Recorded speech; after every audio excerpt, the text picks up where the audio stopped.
हमारे भविष्य का केंद्र पृथ्वी, जहां हम लाखों सालों से रह रहे हैं। आधुनिक युग में तेजी से बदलती परिस्थितियों ने हमें सोचने पर मजबूर किया है कि भविष्य में पृथ्वी कैसी होगी। दोस्तों, 500 साल पहले अमेरिका जाने वाले क्रिस्टोफर कोलंबस ने कभी कल्पना नहीं की होगी कि पृथ्वी पर अनगिनत कारों से भरे हाईवे होंगे और हर तरफ मोबाइल की गूंज होगी। हमने कई साइंस फिक्शन वाली फिल्में देखी हैं जिनमें आज से कुछ दशक बाद की कल्पना की जाती है। ऐसी फिल्मों को देखकर मन में अक्सर यही सवाल उठता है कि कुछ 100 साल बाद दुनिया कैसी होगी। निश्चित तौर पर इसका सही जवाब दे पाना किसी के लिए भी संभव नहीं है। धरती की चाल और मनुष्य या अन्य प्रजातियों की गतिविधियां हमारे ग्रह के भविष्य को निर्धारित करने वाले दो प्रमुख कारक हैं। पिछले 500 सालों में धरती पर जीवन के मामले में बहुत ज़्यादा बदलाव आया है। मनुष्य की आबादी 50 करोड़ से 750 करोड़ हो गई है। इंसानी गतिविधियों के कारण 800 से ज़्यादा पेड़ और जीवों की प्रजातियां विलुप्त हो चुकी हैं। आबादी बढ़ने से अन्य जीवों के रहने की जगह कम हुई है। समुद्र का स्तर बढ़ने से स्थल क्षेत्र घटा है और बढ़ता तापमान कई प्रजातियों को अच्छे जलवायु वाले इलाकों की ओर जाने को मजबूर कर रहा है।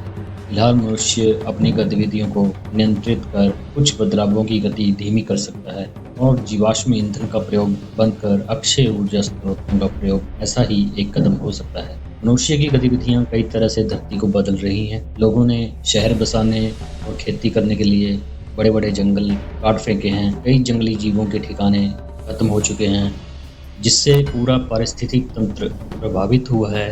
पृथ्वी अपनी धुरी पर लगातार घूम रही है और एक कक्षा में चलते हुए लगातार सूर्य की परिक्रमा भी कर रही है।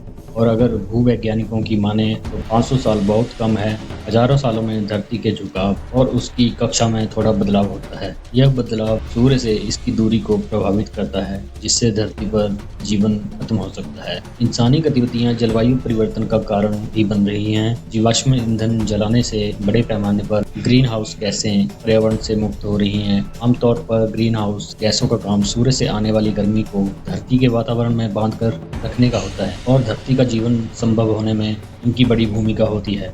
लेकिन पर्यावरण में इनकी मौजूदगी बढ़ना घातक है। ग्रीन हाउस गैसों की अधिकता से तापमान बढ़ता है, इससे ग्लेशियर पिघलने और तटीय इलाकों में बाढ़ आने का खतरा बना रहता है। फिलहाल धरती इसका सामना कर रही है और अगर ऐसी स्थिति बनी रही तो 500 साल बाद की पृथ्वी की कल्पना कर पाना भी मुश्किल हो जाएगा।